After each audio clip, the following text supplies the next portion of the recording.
Had some more great questions on existential OCD that I wanted to share some thoughts on.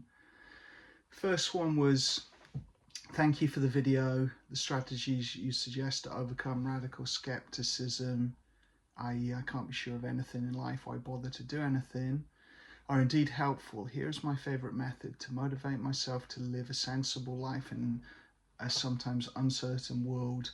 I rely on the certainty that I don't really approve my ruminations even when I'm in the midst of them, which enables me to move on to rumination-free activity in spite of the difficulties, ? I think what we want to aim for is disengaging from the rumination as simply as possible.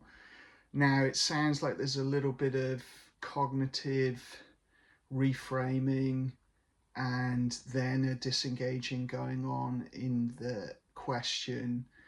ACT always says, if it works, it works. So your own experience is the main teacher of what is helpful and what will take you towards a life that you find meaningful and rewarding and values-based. So ultimately, trust in what works for you. And the only complication is it's got to be over the longer term. You can have things that work well immediately to relieve distress, but ultimately dig the hole deeper, and that's compulsions. They create more issues over the long run. So my sense is, like, if we could get to that last part without even having to do the reflection, then, which enables me to move on to rumination-free activity in spite of the difficulties. I'd say that's the most important part. But if it's working, it's working. I had a really bad derealization episode 5 months ago. Everything and everybody felt fake for months, and this is how my existential OCD started. At first, the thoughts were just, are we in a simulation? How can we exist from nothing? Now how can we exist if we're made up of small particles? They've become more and more frightening for me. These thoughts are 24/7. They're making the world around me feel so weird. I just want my life back. I want to feel how I felt before derealization took over. Yeah, it's really tough. Derealization, depersonalization, existential OCD can put us into these states of high distress and terror, and real sort of anxiety, or despair and low mood, or detachment and numbness, different combinations of these things, and it's incredibly distressing when you're going through it. I had many months where it was cycling between what the person's describing, and then low mood, and then more depersonalization, then blended states of these things, and it's super tough. The key thing, though, is that we want to apply the recovery skills to reduce the way we are monitoring, checking and scanning for this feeling and the external world, and the amount of rumination we're doing in response to these intrusive thoughts. And the more you get that compulsive layer down, the more you accept the experience, and it fades to the background. You get more engaged in life, and it becomes less distressing, disturbing, and you can move to a place where you're okay with feeling transient depersonalization. It doesn't overwhelm you as much, but it is very hard to do that. Again, as I always say, be in therapy. If you're really struggling with this, reach out, get help, get someone who understands depersonalization and OCD. Reach out to the charities if you're finding it hard to find a therapist. Things like OCD Action, International OCD Foundation, Unreal, the charity for depersonalization, OCD UK, different charities could help you locate therapists or provide support. But we need support if we're really overwhelmed and stuck in it. But our mind can really grab hold of anything. I mean, a lot of people have this depersonalization where the mind then starts to run it through explanations of, is this a simulation, and start to analyze existence and reality and consciousness and this sort of stuff more. And ultimately, these are uncertainties that the best solution from a mental health perspective is to learn to detach from that excessive rumination and analyzing and worrying and checking, and get distance from that and engage in life more fully. And you could look at the OCD playlist for the ways I do that here, starting off with Drop and Anchor for Overwhelm and the crisis coping skills that I have on that video if we're in high distress, and doing that with a therapist, before moving towards strengthening ACT skills and then doing ERP once we've got some degree of response prevention in life and we're not so deeply in the mental compulsions in life, and then doing more and more ERP and more values-based ERP that is about building the life we want to live, and not just ERP practices for the sake of it. So you can look at the OCD skills playlist. You can look at some of the other videos on existential OCD here, but ultimately we've got to get to the place where the questions can pop up, the experience of depersonalization, derealization can arise, and we can acknowledge it and stay present and engaged in life. And the mind will resist this, and depersonalization will resist this. You often focus out and then you feel derealized. So we have to combine this acceptance together with engagement in life, goals and values, and bring those things together. And if you're unsure how to train that, look at the OCD skills playlist, look at some of the other stuff we've said, and reach out for therapy and get support if you're really struggling with this stuff.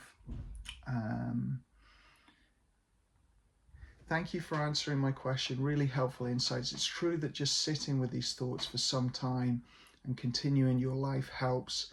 First few days of this existential obsession were horrible. I couldn't do anything at all. My family didn't feel real. My friends didn't feel real. All my previous life felt like a lie. 2 weeks have passed and it's definitely easier.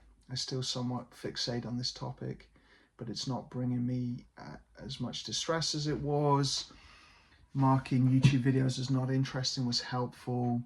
However, I went on to full avoidance and blocked every channel that triggered my anxiety, even if they had other interesting content besides philosophy. Now I'm better, even when I read people with upsetting opinions like Sam Harris, good old Sam Harris, triggering lots of people with existential OCD and depersonalization. I can kind of detach from the anxiety and don't feel threatened by their opinion on free will. Time showed my brain that nothing changed, and I still can do what I want, choose things, and talk to my friends and family. I'm not in UK but Ukraine. I don't have a therapist right now, but I will try to save up and find an OCD specialist in my city. But I think you already said all I needed to hear. Yeah, well, I'm very pleased that you found the ideas helpful. That's my goal here, is to try to get some material out that supports OCD and depersonalization recovery, and trying to get that material out there for people.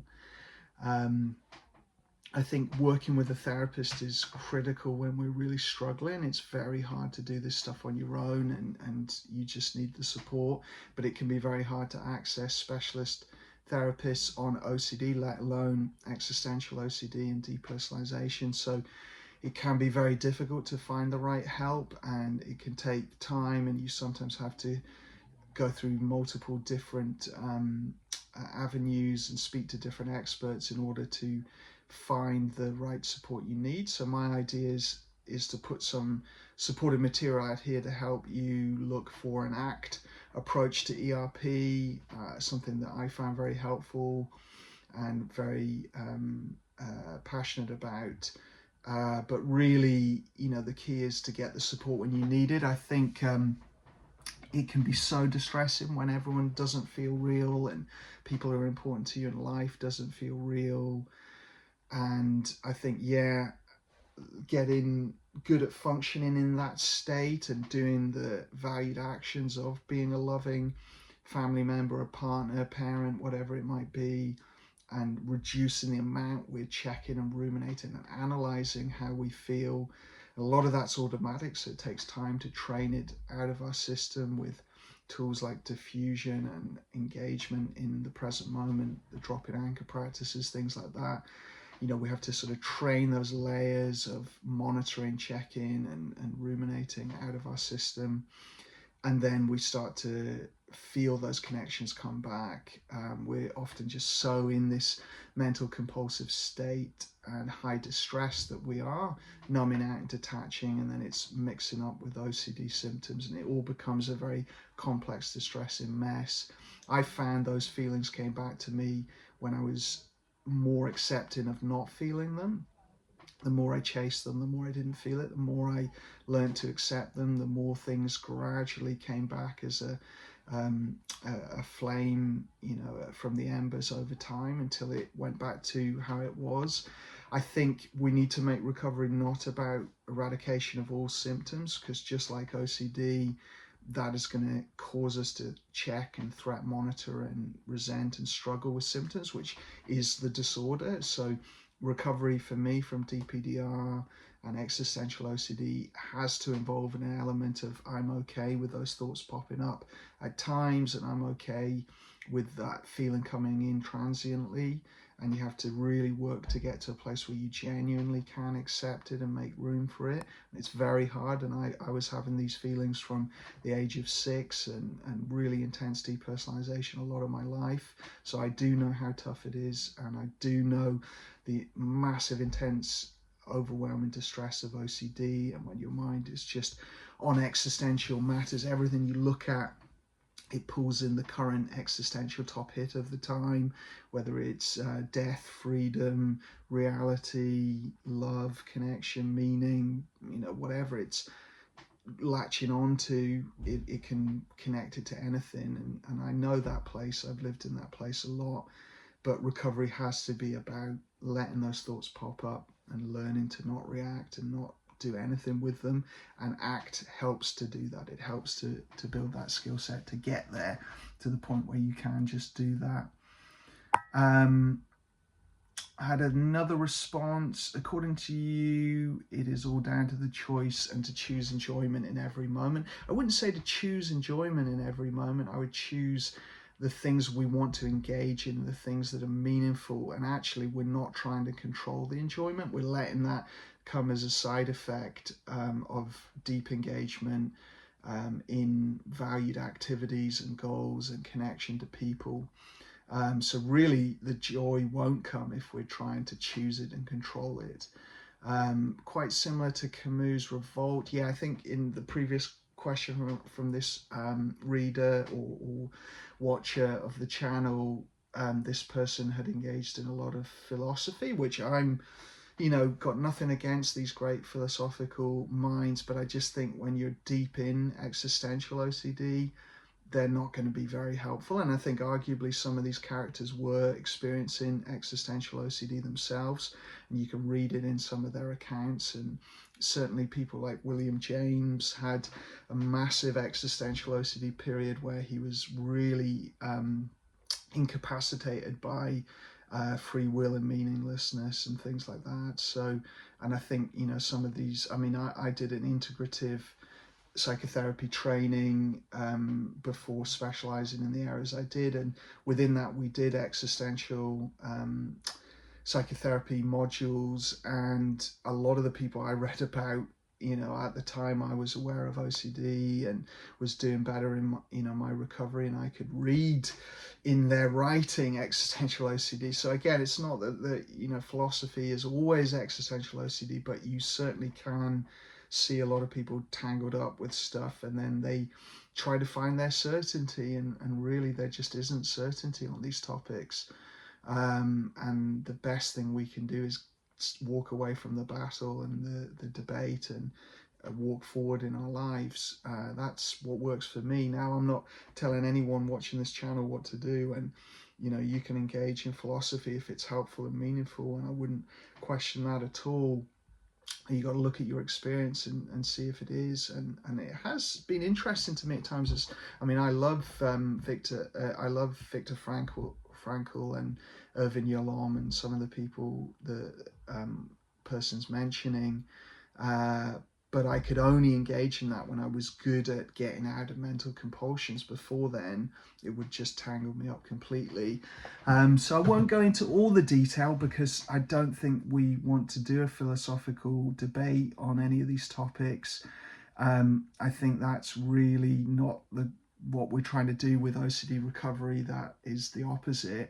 I would just say again, if this stuff is helping you, continue to engage in this. If it isn't, work hard at diffusing and getting out of the analytical thinking and the going through debates and arguments and counter places, and instead get focused on life and see what happens if after 6 months you really commit to developing the ability to observe your mind and not answer it unless you want to, and work with difficult feelings and connect to values and goals by choice without having to have a strong counter argument or injecting subjectively constructed meaning or any of these sorts of things.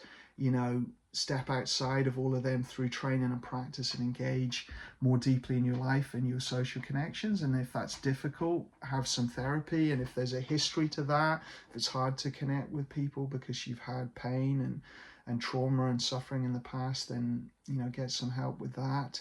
And use that great intellect on meaningful life pursuits rather than tying ourselves in knots that are painful. Often people with existential OCD have brilliant minds, and it's about pointing that brilliant mind at something you can solve rather than something you can't. I've been ruminating existential OCD because of derealization. We've seen that with a few people. My thoughts have been intrusive and on loop in my head 24/7. It causes me so much anxiety. I've been thinking, are we in a simulation? Am I going to get pulled out of the simulation at any second? How can we exist? It's so exhausting. Any advice? Yeah, I mean, this is really tough place to be, and yeah, you can be very anxious about all kinds of things, and people can have the same chain of thoughts about death and being in purgatory or being in a coma or being in any sort of uncertain, unreal state that the brain can come up with. And your brain will use films you've watched, things you've read, things you've heard about, and it will, in that anxious state, test out and try and figure things out. And my key advice would be engaging in the existential OCD videos on this channel, getting a sense of my approach, working with a therapist if you're in high distress and difficulty who gets this topic and understands it, and then trying to learn to diffuse your thoughts and watch the diffusion videos if you don't understand what that means. Accept the feelings, get out of all the rumination and response to these thoughts, and instead focus moment by moment on your life and what you're doing, and making choices that align with your goals and values that were there before all of this worry and rumination. And you could start with the drop in anchor for overwhelm and crisis coping, and then you could follow the OCD skills playlist to see the sort of progression that I do. And with this sort of stuff, I find building up to ERP, once we're good at letting go of mental compulsions using ACT skills, if we go straight to ERP, sometimes it can just tangle us up more with this stuff. Some people can go straight to ERP because they have a good degree of control over their attention and the ability to let go of ruminative analytical thought. But most people with existential OCD, and myself, and we're not like that, and we need some scaffolding and some training in either ACT skills, mindfulness skills, but not intense meditation. I wouldn't advise that kind of mindfulness practice. That's where ACT is great for the shorter practices, DBT, metacognitive therapy, rumination focused ERP, these sorts of methods that give you some tools to work with mental compulsions, and you can sort of get better with that, and then applying that in the ERP. This is tricky for me and something that keeps coming back. It's been an ongoing issue for about 6 years. My problem is that I don't seem to have any doubt the no free will argument makes sense to me, and I can't see how it would be otherwise. I just find it so depressing and I can't let it go. Does anyone else feel like this? When it loosens its grip a little, I realize that life is a mystery and who knows what abilities we possess. Yeah, exactly. But I still wonder if it's OCD, in that I get down about it being true that we don't have free will. I know I have OCD because I've had a million other themes.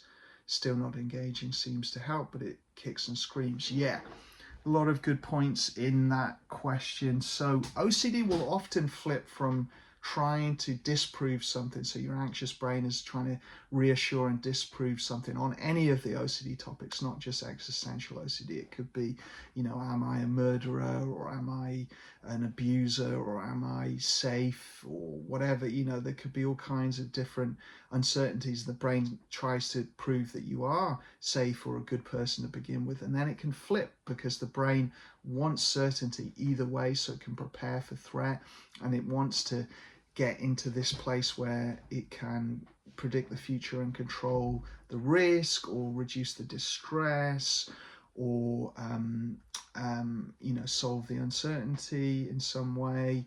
And so it will often start to prove it.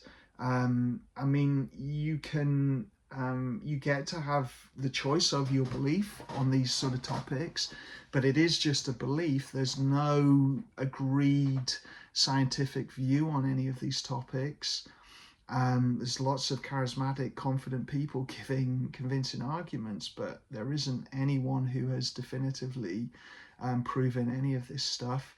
So it is just a belief. I guess some people choose to believe that there's no free will, and they find that liberating. Sam Harris and Robert Sapolsky and people like that will say it helps them, but I think a lot of people on this channel won't feel that, and so to return to a place of uncertainty is going to be more helpful, and then to step away from the argument, as the person said in the question, getting better at doing that. I think OCD can take a depressive form. It's not always anxious and sort of panicky. It can be very disgust-based, shame-based, depressing, low mood-based, guilt-based, different emotions within the OCD cycle is what I see with many clients, and what I've experienced myself. And it can flip and move between emotions and different worries and angles on these existential questions in order to pull us back into compulsions and avoidance.